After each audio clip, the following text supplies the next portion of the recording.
In 1974 and 1975, I had to look away while our guests, mostly students at the Académie du Vin, who were all adults, tasted the wines I was able to buy at retail in Paris. Just had to look away because I knew that the wines we could find did not reflect favorably on California. In the spring of '75, I said, Stephen, well, I was sensitive to the bicentennial, because that's the kind of thing we heard a lot about, even in '73, '74. So in '75, I said, Stephen, we really need to make an effort to find better wines for the bicentennial. And I'm going to California, see my sister at Palos Verdes, and I could drive up to Napa. Stephen loved ideas. He always said yes. He was the perfect person to work for. He always said yes. And maybe he would have said no if the ideas hadn't been good ones, but he seemed to like mine, and I appreciated his support.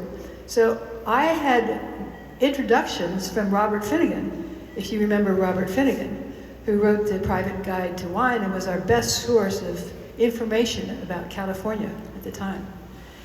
Bob Finnegan made the introductions. I came, I was very well received.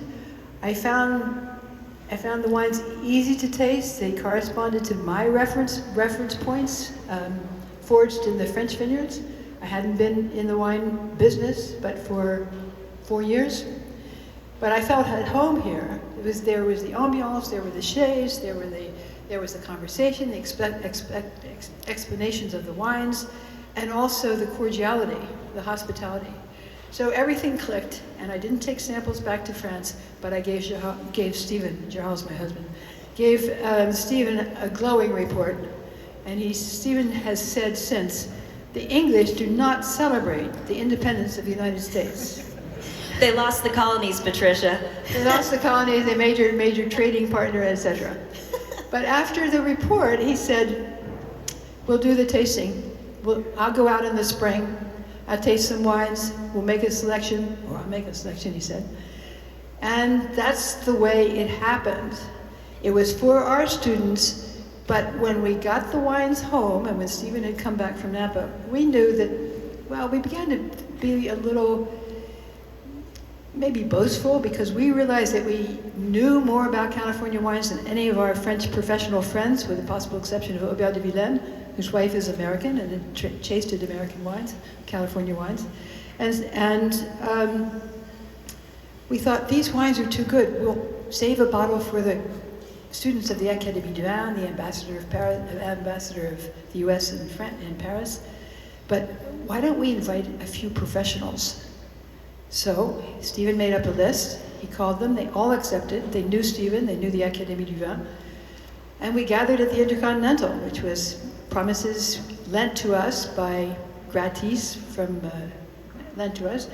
And the tasting took place among friends, including George Tabor, who wasn't assigned to anything else that day, so he came to our tasting. And he knew which wines were being tasted. He circulated, he listened, and then I guess he got out his notebook and started to take notes. After the tasting, Stephen and I were absolutely unaware that it had been in fact a contest, a comparative tasting that had winners and losers. But on June 7th, when George's article was published, we knew for sure. It was California defeats all Gaul, the judgment of Paris. And you know the rest of the story. We were too far away to enjoy the energy in Napa and to see how quickly the vineyard evolved and the joy you must have felt.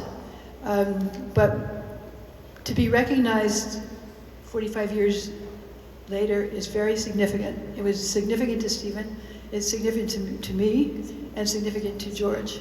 Our heart was in the project. We never anticipated the result. Thank you.